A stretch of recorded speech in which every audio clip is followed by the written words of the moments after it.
सबसे पहले शिवदान जी ने जो बातें कही सर, कुणाल जी, वो समझने की कोशिश करते हैं। उन्होंने कहा कि जो पैसा उधार लिया गया, जो कर्ज लिया गया, वो आतंकियों को पालने में किया गया और इसमें कोई दो राय नहीं है, वो तो हम देख भी रहे हैं। और जिस तरह से आतंकी बिलबिला रहे हैं, निकलकर सामने आ रहे हैं और पाकिस्तान की पोल खोल रहे हैं, उससे एक बात तो साफ हो गई कि जो पैसा लिया गया था वो उनको भी नहीं पहुंचा है सर।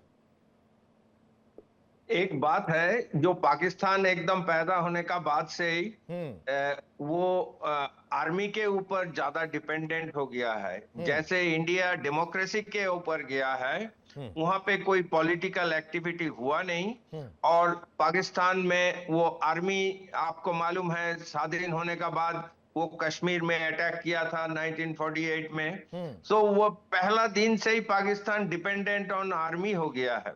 इसीलिए आर्मी का दबदबा रहा है पूरे, अभी जितने 70-75 साल ऑल्टरनेट ईयर में पाकिस्तान में आर्मी कंट्रोल कर रहा है। इवन जब बीच में सिविलियन ऑर्गेनाइजेशन वोटिंग में आया है, वो भी पाकिस्तान आर्मी का सपोर्ट में ही आया है। तो यहाँ पे है जे द कंट्रोलिंग पूरा अभी पाकिस्तान आर्मी कर रहा है। जैसे हमारा जितने पैसा पाकिस्तान को मिल रहा है लोन में, पाकिस्तान का आर्मी को ये पता है जे सर वो पैसा सपोज जा इंडिया, कहां रहा है, यही तो सवाल है, पैसा जा कहां रहा है। नहीं नहीं, वही तो मैं बता रहा हूँ। हाँ। जे ये पाकिस्तान आर्मी का जो अंडरस्टैंडिंग है, जो इंडिया के साथ अच्छा रिलेशन रखें तो पाकिस्तान आर्मी का इंपॉर्टेंस कम हो जाएगा। तो पाकिस्तान ऑलवेज चाहता है उसका इंपॉर्टेंस बने रहे, और उसका एक ही तरीका है भारत के अगेंस्ट में लड़ना। तो यहां से वो आर्मी को पैसा देने का, और ये पाकिस्तान इंडिया के साथ जो दुश्मनी कर रहा है, उसके लिए ये पैसा वो आतंकवादी को दे रहा है। हमें पता है। वो भी तो क्लियर नहीं हो रहा है सर। दिया होगा पैसा, अब तक दे रहे हैं, लेकिन अब उन सपोलों को, उन सांपों को दूध पिलाने का भी पैसा जो है पाकिस्तान के पास नहीं बचा है, और इस वजह से वो बिलबिला कर बाहर आ रहे हैं। आपने देखेंगे, इफ यू चेक, जे पाकिस्तान आर्मी का जितने जनरल और सीनियर ऑफिसर्स हैं, वो सभी अमेरिका और इंग्लैंड में हैं। और जो जूनियर ऑफिसर है, मतलब कर्नल, ब्रिगेडियर वगैरह, वो सब गल्फ में गया हुआ है, दुबई में या सऊदी अरब में या यूएई में। सो पाकिस्तान में कोई रहता ही नहीं है, क्योंकि ये जो पैसा आपने बताया, ये जो लोन ले रहा है पाकिस्तान बाहर का देशों से, ये पैसा आर्मी में आधा जा रहा है, आधा आतंकवादी को पालने के लिए जा रहा है। ठीक है संजीव जी, एक तो पहले से ही इमेज खराब थी, एक तो वैसे ही आप पाकिस्तान को सब देखकर आतंकिस्तान और आतंकियों का देश कहता था, हम तो कहते ही हैं, बाकी जगह भी इसी तरह की चर्चा है। उसके बाद से खुद वहां का एक आतंकी कमांडर वो भी पोल खोलता हुआ नजर आ रहा है। तो बची कुची इज्जत जो है वो धराशायी तो हो गई, खत्म हो गई, बचा क्या पाकिस्तान के पास। जी, सबसे पहले आशीष जी, आपको और आपके दर्शकों को, हमारे डिस्टिंग्विश्ड पैनलिस्ट को गुड मॉर्निंग, सुप्रभात। देखिए, ये जो पूरी पाकिस्तान की आंतरिक स्थिति है, वो लगातार बिगड़ती जा रही है। और हमने ये देखा है कि जब ये जो शैतानों की जो लंका है, जब वो डूबती है, तो उसमें कोई ना कोई विभीषण जरूर होता है। वो जो विभीषण है वो ये आतंकी राणा ही दिखाई दे रहा है। और इसी तरीके के और भी जो विभीषण के जैसे समय समय पर आते रहते हैं, समय समय पर दिखते रहते हैं सारे विभीषण, जो कि समय समय पर आते हैं, और वो अपनी ही जो शैतानी जो लंका है उसको गिराने में अहम भूमिका अदा करते हैं। तो इस तरीके के जो कैरेक्टर्स, जो कि स्वयं आतंक के भस्मासुर, जाहिर है कि वो किसी न किसी कारण से पाकिस्तान के हुक्मरानों से खुश नहीं है, या संभव है कि पाकिस्तान के हुक्मरान उन्हें अब किनारे करना चाहते हो, क्योंकि ये पाकिस्तान की जो इस्टेब्लिशमेंट और वहां की जो खुफिया एजेंसी है वो यूज एंड थ्रो की पॉलिसी पर भी चलती है। कोई आतंकी अगर उनके लिए स्ट्रेटेजिक वैल्यू का नहीं रहा, तो उसको पूरी तरीके से एलिमिनेट भी करते रहते हैं। और ये हमने देखा है तो ये जो पाकिस्तान के अंदर का जो इस्टेब्लिशमेंट का जो चरित्र है, वो जाहिर है कि बहुत ही ज्यादा स्वार्थपरक है, बहुत ही ज्यादा एक आतंक को सपोर्ट करने वाला, एक शैतानी सोच रखने वाला ये पूरा इस्टेब्लिशमेंट है। तो ऐसे में इस तरीके की जो कैरेक्टर्स जो हैं, जो आतंकी राणा है जिसका कि आप जिक्र कर रहे हैं, वो जाहिर है कि वहाँ की कलई खोल रहा है पाकिस्तान को अंदर से ही। पाकिस्तान तो वैसे देखिए तो पाकिस्तान एक्सपोज्ड है। दुनिया का सबसे बड़ा आतंकी ओसामा बिन लादेन वही उसी पाकिस्तान के एबटाबाद में मिलिट्री एकेडमी के बगल में रह रहा था। और जाहिर है कि वो पाकिस्तान का जो स्टेट स्पॉन्सर्ड आतंक को सपोर्ट करने का जो मैकेनिज्म है, उसको पूरी तरह से वो एंजॉय कर रहा था। एक पैलेशियल जैसे घर में, एक सेफ हाउस में वो रह रहा था, और अमेरिका ने जाहिर है कि उसको ढूंढ निकाला और उसको वहां पे ढेर कर दिया, उसको मार गिराया। उसी तरीके से अभी आप देखिए तो यूनाइटेड नेशंस सिक्योरिटी काउंसिल में डेजिग्नेटेड जितने भी ग्लोबल टेररिस्ट हैं, उसमें से आधा से ज्यादा अभी भी पाकिस्तान में है। पाकिस्तान आतंकवाद का आज भी एपी सेंटर है, पाकिस्तान आतंकवाद का गढ़ माना जाता है। तो ऐसे में ये जो कुछ आतंकी, लेकिन ये मानने को तैयार नहीं होते ना सर, यही तो समस्या है कि ये मानने को तैयार ही नहीं होते हैं। इनके हिसाब से सब चंगा है, लेकिन तस्वीर क्या है वो देखने को मिल रही है। कर्नल शिवानंद जी, आपसे समझते हैं इस चीज को कि डीप स्टेट मॉडल की हम जो बात करते हैं, वो क्या फेल्योर, इसको फेल्योर स्टेट नहीं माने? कैसे इसको देखें? क्या इसे पाकिस्तान के फेल्योर स्टेट के उस तरीके से ना देखें कि पूरी तरह से धराशायी है? सवाल जरा दोबारा दोहरा दीजिए सर। मैं ये कहना चाह रहा हूं कि पाकिस्तान जो है डीप स्टेट मॉडल की जो है इसमें पूरी बात होती है, इसको डीप स्टेट मॉडल की फेल्योर की तरह ना देखा जाए क्या? देखिए, डीप स्टेट को वहां पर केवल आर्मी नियंत्रण कर रही है, और आर्मी जिस चीज को नियंत्रण करती है वो अपने यूज के लिए करती है। उसके सामने देश का को पूरा विकास की मॉडल नहीं होता है, या पूरे देश का संपूर्ण मॉडल नहीं है उसके सामने। अभी आपने देखा होगा पाकिस्तान में कोई भी इन्वेस्टमेंट नहीं आ रहा है वहां के प्रोग्रेस के लिए, वहां के नौजवानों के लिए कोई रोजगार नहीं है, जबकि पाकिस्तान के पास हर तरह के अच्छे रिसोर्सेज हैं, अच्छी जमीन मिली उनको बंटवारे में, प्राकृतिक रिसोर्सेज इतने ज्यादा हैं, पानी प्रॉपर सारी नदियां वहां पर बहती हैं, मगर फिर भी आज पाकिस्तान की हालत इतनी खराब है केवल इसलिए कि वहां पर कोई विकास नहीं हुआ, वहां पर कुछ नहीं हुआ। तो डीप स्टेट तो वहां पर एक तरह का केवल आर्मी की आईएसआई है, वहां पर डीप स्टेट वो नहीं है जो और देशों में है, जो देश का भला सोचने के लिए एक्शन लेता है। ये डीप स्टेट केवल पाकिस्तान की आईएसआई है जो दुश्मन देशों में आतंक का जाल बिछाती है, तरह तरह के षड्यंत्र रच रही है। जैसे हमारे देश में कभी कभी जितनी भी ट्रबल कराई जाती है वो सब वहां की पाकिस्तान की आईएसआई करती है, जिसको डीप स्टेट आप कह रहे हैं। लाल किले में जो धमाका हुआ था वो भी वहां की पाकिस्तानी आईएसआई ने कराया था। बताइए इन चीजों पर कितना खर्चा होता है, जो उसका तो वो जो पैसा विकास में लगना चाहिए था, देश के नौजवानों को रोजगार देने के लिए लगना चाहिए था, वहां की डीप स्टेट उसको इस तरह की बातों में खर्च कर रही है। तो अब ये जो कहा है आतंकी ने, जो अपने भाषण में कहा है, वो बिल्कुल सही कहा है। और वो भी त्रस्त हो चुके हैं कि जब उनको आम जनता की हालत नजर आती है तो आम जनता भी उनको तिरस्कार की नजर से देखती है। इनके कारण हम इतने गरीब हो रखे हैं।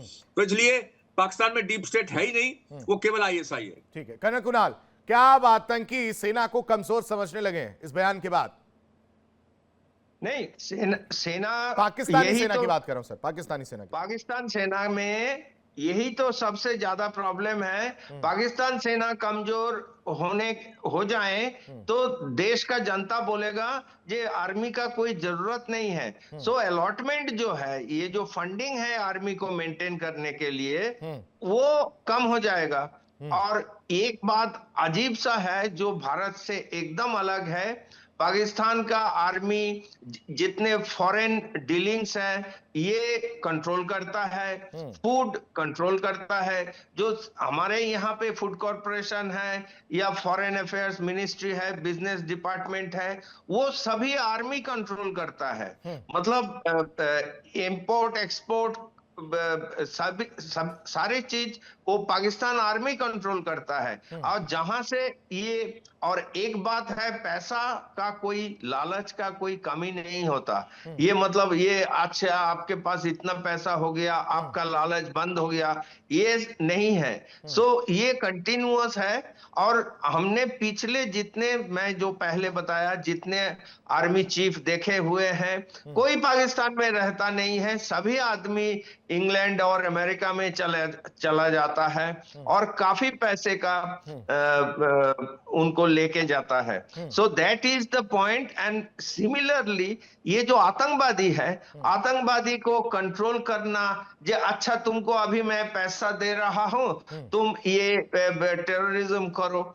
और अभी जरूरत नहीं है, तुम अभी साधु बन जाओ, ऐसे नहीं होता है आतंकवादी का। ये हमने तालिबान को देखा है। वो एक बार अमेरिका के अगेंस्ट में लगाया, लेकिन अभी पाकिस्तान बोल रहा है नहीं तालिबान तुम लोग अच्छे हो जाओ अभी। वो तो नहीं हो सकता है। सो वो आदत हो गया है। मतलब ये हमारे इंडिया में भी हमने देखा है, खालिस्तान का उदाहरण हम दे सकते हैं। उसको एक बार किसी ने उसको यूज किया है, उसके वो अचीव होने का बाद वो टेररिस्ट ऑर्गेनाइजेशन नॉर्मल स्टेट में नहीं आ सकता है। वो तब गवर्नमेंट के अगेंस्ट में ही काम करना शुरू करेगा। ये तकरीबन ये आईएमएफ की अगर बात की जाए और वर्ल्ड बैंक की अगर बात की जाए संजीव जी, तो इस आतंकी के बयान को कैसे देखेंगे वो? देखिए, इंटरनेशनल मॉनेटरी फंड ने बहुत ही कड़ी शर्तें पाकिस्तान के ऊपर इम्पोज कर रखी हैं, जिसमें कि पाकिस्तान को रिफॉर्म्स के लिए लगातार एक दबाव बनाकर आईएमएफ रखती है। और आईएमएफ की दबाव की वजह से ही अभी पाकिस्तान को अपने पब्लिक सेक्टर्स की बड़ी कंपनीज को, जिसमें कि पाकिस्तान की एयरलाइंस है जो पीआईए है, उसको भी बेचना पड़ा।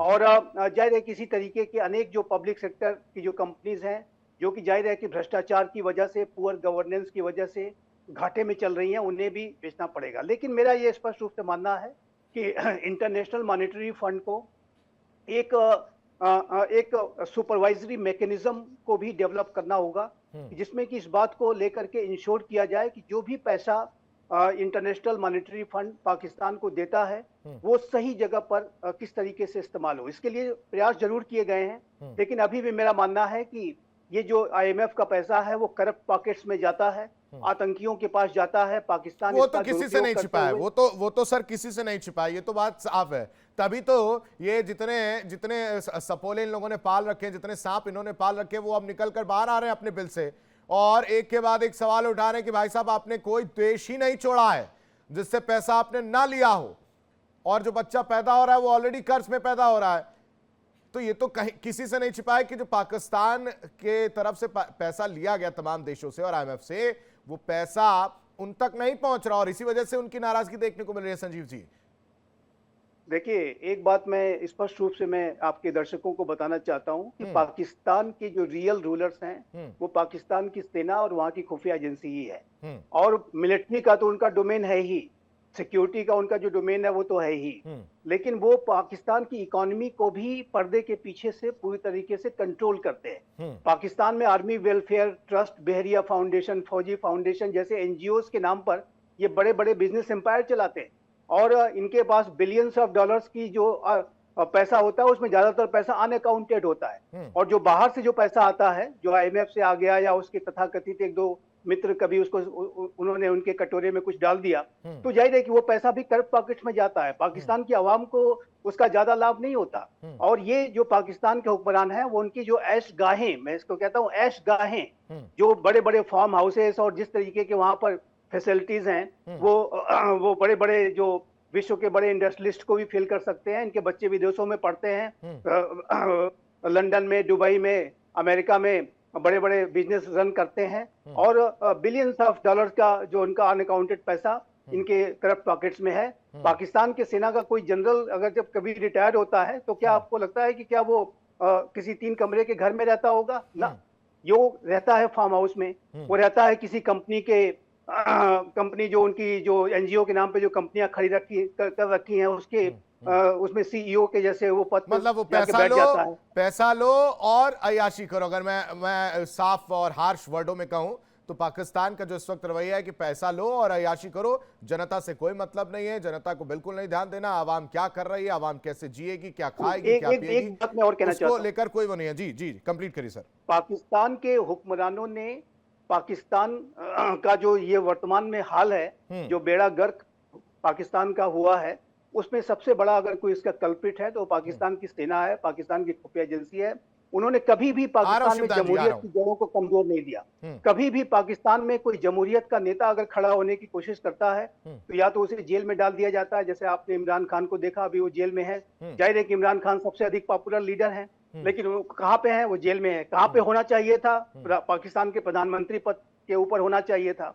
यदि आज की डेट में यदि पाकिस्तान में फ्री एंड फेयर इलेक्शंस करा लें तो मेरा ऐसा मानना है कि 90% सीटें इमरान खान जीतेंगे। ठीक है, शाहजान जी कुछ कहना चाह रहे थे। जी कलर साहब। देखिए, मैं ये कहना चाहता हूं कि पाकिस्तान के अंदर 50% पब्लिक सेक्टर अंडरटेकिंग सेना के कब्जे में है। जो प्रॉफिट इन पब्लिक सेक्टर्स का जनता पे खर्च होना चाहिए वो पाकिस्तान की सेना स्वयं पर खर्च कर रही है, अपने ऐशो आराम पर, अय्याशी पर, जो अभी श्रीवास्तव जी बता रहे थे।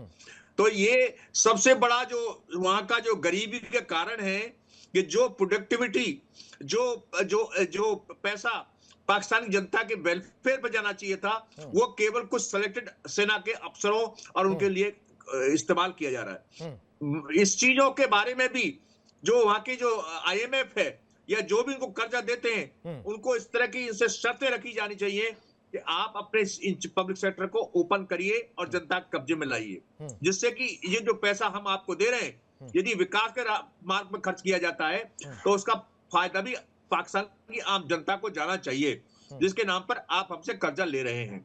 तो इसलिए पाकिस्तान का आधा जो विकास, जो पूरा विकास जो रुका हुआ है, केवल इसलिए रुका हुआ है कि जिस पब्लिक सेक्टर को जनता की वेलफेयर के लिए उसका विकास होना चाहिए था, जिसमें आम नागरिक को नौकरी मिलनी चाहिए थी, वो केवल पाकिस्तान सेना के कब्जे में है। ठीक है, कनक, तो इसलिए ISI पूरी तरह से आतंकियों पर अब कंट्रोल तो खो ही चुकी है। इससे जो बयान निकलकर सामने आ रहे हैं वो तो इससे तो ये अंदाजा लगा ही सकते हैं हम लोग। कनक हुना, ये पाकिस्तान को हम IMF ने ऑलरेडी उसको ग्रे स्टेट में डाला हुआ है। उन्होंने मेनली बोला है कि आप लोगों को जितना पैसा दिया जा रहा है वो आप टेररिस्ट के ऊपर खर्चा कर रहा है उसके सपोर्ट के लिए, तो इसी में लोन लेने में थोड़ा IMF से प्रॉब्लम हो रहा है। इसीलिए पाकिस्तान विदेश का सारे देशों के साथ लोन ले रहा है। एक स्टेटमेंट IMF ने बोला था ये एक फेल्ड स्टेट है, Pakistan is a failed state, तो वो उसके लिए बोला है हाई इन्फ्लेशन है, डेट बहुत ज्यादा है, अनएम्प्लॉयमेंट ज्यादा है, वीक इंडस्ट्रियल बेसिस है, फ्रीक्वेंट पॉलिटिकल इंस्टेबिलिटी है, कभी ये सरकार आ रहा है कभी वो, वीक डेमोक्रेटिक इंस्टीट्यूशन, जो पुराना प्राइम मिनिस्टर है उसको आइदर फांसी दिया जाता है, बेनजीर भुट्टो को मार दिया गया है, बाकी जनाब भुट्टो को हैंग किया गया है, और अभी रिसेंटली हमारा क्रिकेटर इमरान खान को जेल में डाला हुआ है। सेपरेटिस्ट मूवमेंट है, ये देखा है अफगानिस्तान में सेपरेटिस्ट मूवमेंट है, और करप्शन एकदम ऊपर से नीचे है, पुअर टैक्स कलेक्शन है, और पब्लिक सर्विस, ये जो सिद्धांत सर ने बोला है जे 50% ऑफ द गवर्नमेंट वर्क वो सब पाकिस्तान आर्मी के अंदर है, पॉपुलेशन एक्सप्लोशन हो रहा है, वाटर स्कैर्सिटी है और एनर्जी शॉर्टेज है, ये सब सिंबल है जिसमें एक देश को आप फेल्ड स्टेट कह सकता है।